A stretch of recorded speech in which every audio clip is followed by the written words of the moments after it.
എല്ലാവരും വളരെ സന്തോഷപൂർവ്വം ജീവിക്കുന്ന ഒരു നാടാണ് പെരിന്തൽമണ്ണ.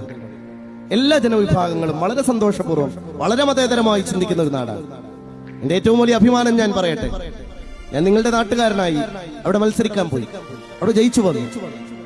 അവിടെ മണലായിലെ ഒരു അയ്യപ്പ ക്ഷേത്രത്തിന്റെ ഉദ്ഘാടനം വന്നപ്പോൾ ആ ക്ഷേത്രത്തിന്റെ ഉദ്ഘാടനം ചെയ്യാൻ വേണ്ടി അവർ നിയോഗിച്ചത് ഇന്ത്യൻ യൂണിയൻ മുസ്ലിം ലീഗുകാരനായ എന്നെയാണെന്നതിനേക്കാൾ വലിയൊരു അഭിമാനം എനിക്ക് വേറെയില്ല. ഒരു പള്ളി ഉദ്ഘാടനത്തിന് പോലും നമ്മളെ വിളിക്കാവൂ, അത് ഉസ്താദ് ചെയ്യട്ടെ, തങ്ങൾ ചെയ്യട്ടെ അല്ലെ? ക്ഷേത്ര ഉദ്ഘാടനം ഒരു പൂജാരി ചെയ്യട്ടെ, നമ്മുടെ താല്പര്യം അതല്ലേ? ആ താല്പര്യമാണ് നമുക്കുള്ളത്. ഈ മണലായിൽ ഒരു നല്ല പരിപാടിയാണ്, അത് റിപ്പോർട്ടർ ടിവിയുടെ ഒരു പരിപാടിയാണ്.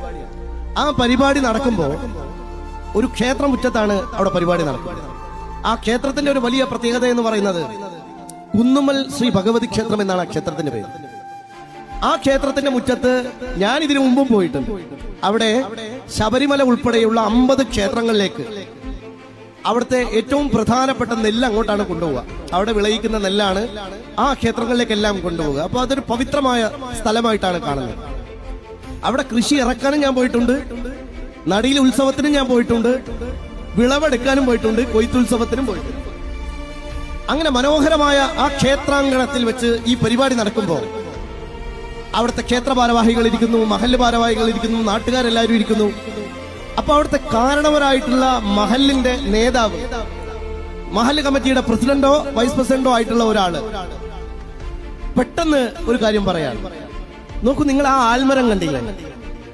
ആ ആൽമരം മനോഹരമായി വളർന്നിരിക്കുന്നു. ആ ക്ഷേത്രമുറ്റത്ത് ആ ആൽമരം നട്ടത് മണലായ മഹല്ല് കമ്മിറ്റിയാണ് എന്ന് പറഞ്ഞു. മണലായ ക്ഷേത്രത്തിന്റെ മുറ്റത്ത് ആൽമരം നട്ട മഹല്ല് കമ്മിറ്റിയുടെ നാടാണ് മലപ്പുറം എന്നതാണ് ഏറ്റവും വലിയ പ്രത്യേകത. വെള്ളാപ്പള്ളി നടേശൻ ശ്വാസം കിട്ടൂല എന്നാ പറഞ്ഞത്. എന്നാൽ ശ്വാസം മുട്ടുന്ന നാടല്ല ഇത്, ശ്വാസം കിട്ടുന്ന നാടാണ് എന്ന് പറയേണ്ടത്. അത് മലപ്പുറം ജില്ലയുടെ പ്രത്യേകതയാണ്, അത് നമ്മുടെ നാടിന്റെ പ്രത്യേകതയാണ്, നമ്മുടെ കോഴിക്കോടിന്റെ പ്രത്യേകതയാണ്, മലബാറിന്റെ പ്രത്യേകതയാണ്. അങ്ങനെ ക്ഷേത്രമുറ്റത്തെ പരിപാലിക്കുന്ന പള്ളിക്കമ്മിറ്റികളും പള്ളിക്കമ്മിറ്റികളോടൊപ്പം അവിടെ തന്നെ വേറെ ഒന്നും, അവിടെ ഒരു വലിയ നേർച്ച നടക്കുന്നത്, ഉടമല നേർച്ച എന്നാ പറഞ്ഞത്. ആ ഉടമല നേർച്ചയുടെ പരിപാടിയുടെ ഭാഗമായി നമ്മുടെ സിയമക്കാം പോലെ ഒരുപാട് ആളുകൾ വരുന്ന ഒരു സ്ഥലമാണ്. അവിടെ ഉടമല നേർച്ചയുടെ കൊടി ഉയർത്താനുള്ള കയറ് കൊടുക്കുന്നത് അവിടുത്തെ തൊട്ടടുത്ത നായർകുളം. അവര് കയറൊരു ആചാരമായി ഉടമല മക്കാമിലേക്ക് കൊണ്ടുപോകും. അവിടുന്ന് മഹല്ല് കമ്മിറ്റി ആ ഉടമല മക്കാമിലേക്ക് കൊണ്ടുവരുന്ന കയറ് സ്വീകരിക്കും. ആ കയർ ഉപയോഗിച്ചിട്ടാണ് അവിടെ കൊടി ഉയർത്തുന്നത്.